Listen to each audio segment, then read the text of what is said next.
This is week 13, big milestone. I did get a haircut, past the 3-month mark, and a lot has happened. Big reveal. You ready for this? Ladies and men to gents, yes, we are back.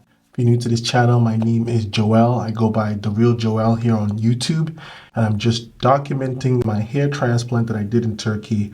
This is week 13, big milestone, past the 3-month mark, and a lot has happened. First things first, I want to thank you guys for subscribing. Thank you guys for all the engagement. We're almost at 700 followers. Let's keep going. Keep hitting that subscribe button. This video is going to be formatted as so. So the first half, I'm going to talk about my experiences through the week. This is from week 12 to week 13. Then I'm going to be doing a Derma Roller, so that's exciting. And then the last, I'm going to answer questions about finasteride. So stick around for that. I also have other questions I'll answer, but finasteride is a big topic that I'll talk about. Big reveal. I did get a haircut. You ready for this? Wow. It's a new look. I think even my face structure changed. I feel like my face is a little longer now. So what did I experience week 12 to week 13? I didn't experience any sort of itching, any discomfort. Pimples have somewhat gone. I don't see them as much. I still have scalp shock. So scalp shock is when you lose some of the hair that has been implanted or the new hair that grows. I still have the baby hair, as you can see. And there's some patches here and there, but nothing to be concerned about. I did reach out to the consultant, show them pictures, give them progress reports, and they said everything looks fine, I'm on track. Thumbs up to them. The clinic that I use, Hiva Clinic, and I've been noticing a lot of people in my comment section are actually going to Hiva Clinic, so they might be doing something good. All right, today, Derma Roller. I'm gonna wash my hair first to take out any sort of dirt, and then I'm going to do the Derma Roller and then add this serum. I and my brother were having this conversation that this serum is odorless. It has a consistency of water. So we're starting to believe that this is just water, that they just gave us water. I can't test to make sure or know if it's actually something else or if it's in fact water. I'm gonna use the shampoo that they gave us at Hiva Clinic. I did a video about the items they give you after the procedure. I'll put the link here, so go check that out. I did go to work for the first time without wearing a hat.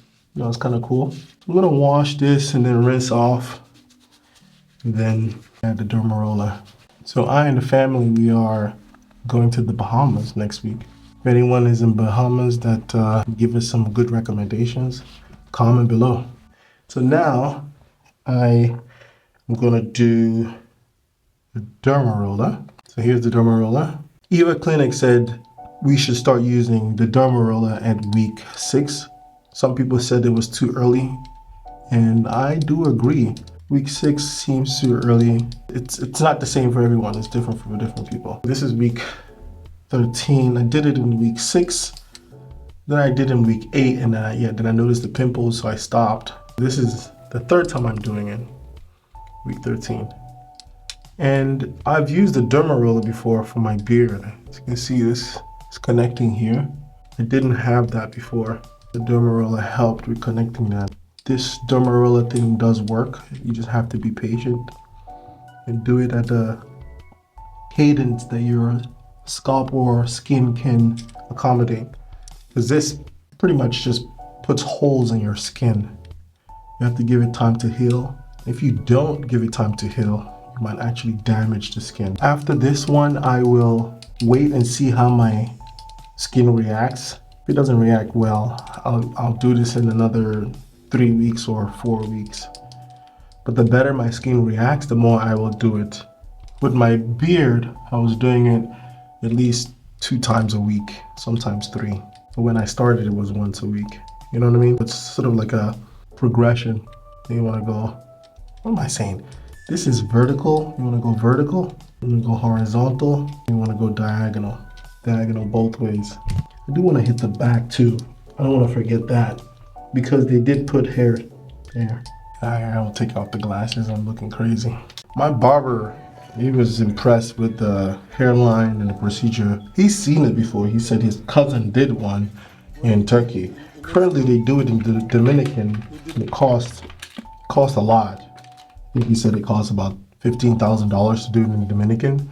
And his cousin, who was completely bald, did it in Turkey. I don't know how much he paid, but he says he has hair now, and he was like, usually takes about 6 to 7 months. And I'll talk about the timeline of hair growth in my question, so stick around. Now I'm done with the Derma Roller. I'll add the syrup. The serum. It does come in its own container. I just transferred this to here because you have to put it in the refrigerator with a cap. 9 to 10 drops. This does not smell like anything other than water. If this is water, good job on Eva Clinic for duping us. Duping. 419. No, it's indeed dupe.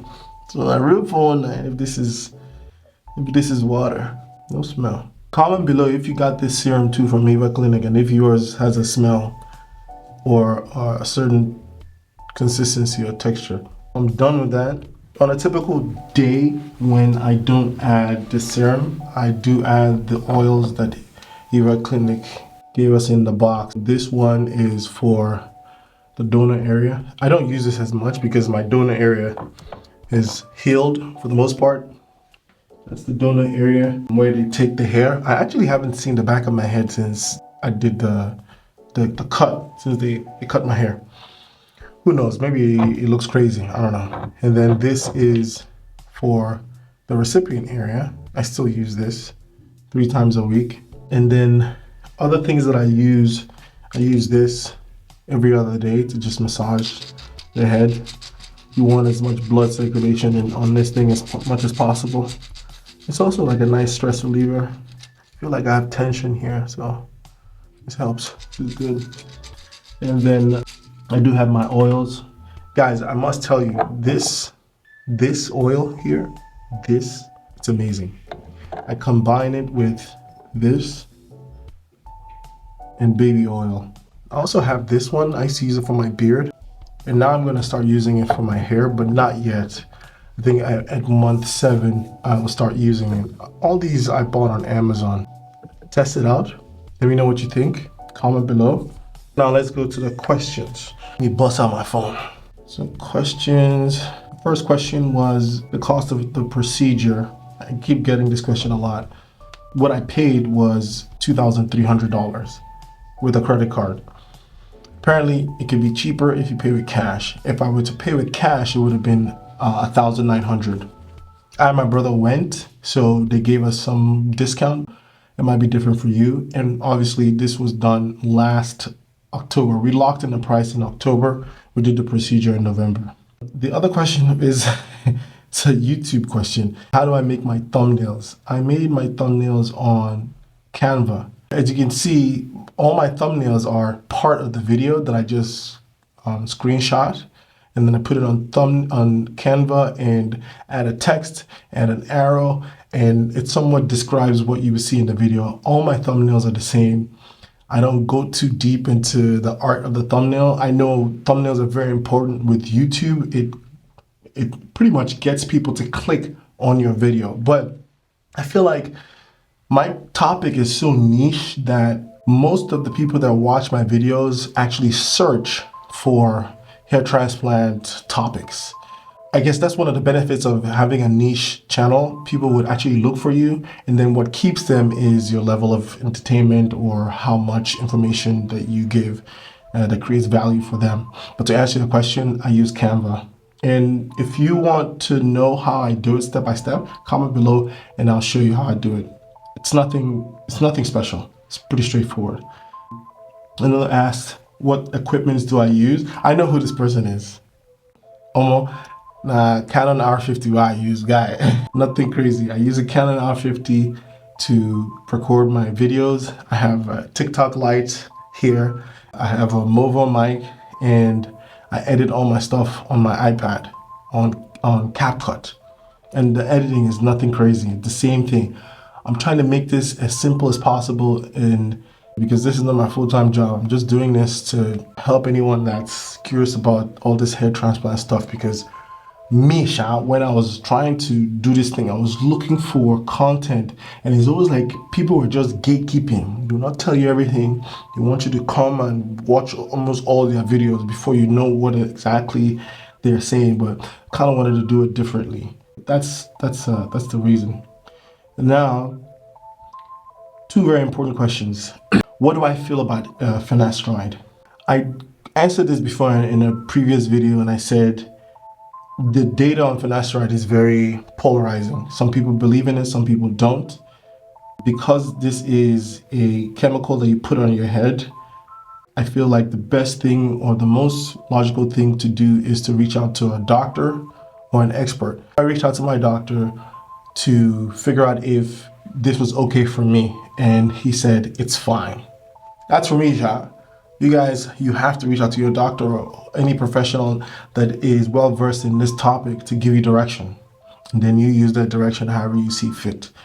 I chose to keep using it, and it's this thing. This is the finasteride. Maybe it's even water, I'm not sure. My brother said he was gonna get those pH value testers to test if it's actually finasteride. Bro, let me know. And then the other one is, again, it's piggybacking off of my last video. My last video was 5 or 6 things you should not do when considering going to get this procedure or after you get this procedure. And that is compare yourself to other people. But the question was, or how long does it take before it starts growing? As you can see, this is month 3. And to some people, this is not enough progress. This might be cause for concern. But for me, it's fine. I think I'm on the right track. I've seen other people where their hair is a lot more than mine. And I've seen other people where their hair is significantly less than mine. Again, I said it's different strokes with different folks. I'm comfortable with the progress I've seen. I think I'm in the right path. My scalp isn't damaged, so I just have to be patient. In month 3, what you would like to see at least is some level of hair growth. You would like to also see that your scalp is not damaged. And you like to see that you're actually responding to all the treatments that you're putting on your hair. One other thing that is common is scalp shock. If you're seeing that you're losing your hair, it's not a bad sign. It's actually a good sign in my opinion. That means your hair is shedding the first baby hair and the next one is going to come out. Important topic, again, is very subjective to each his own, but I feel like for month 3, this is good enough.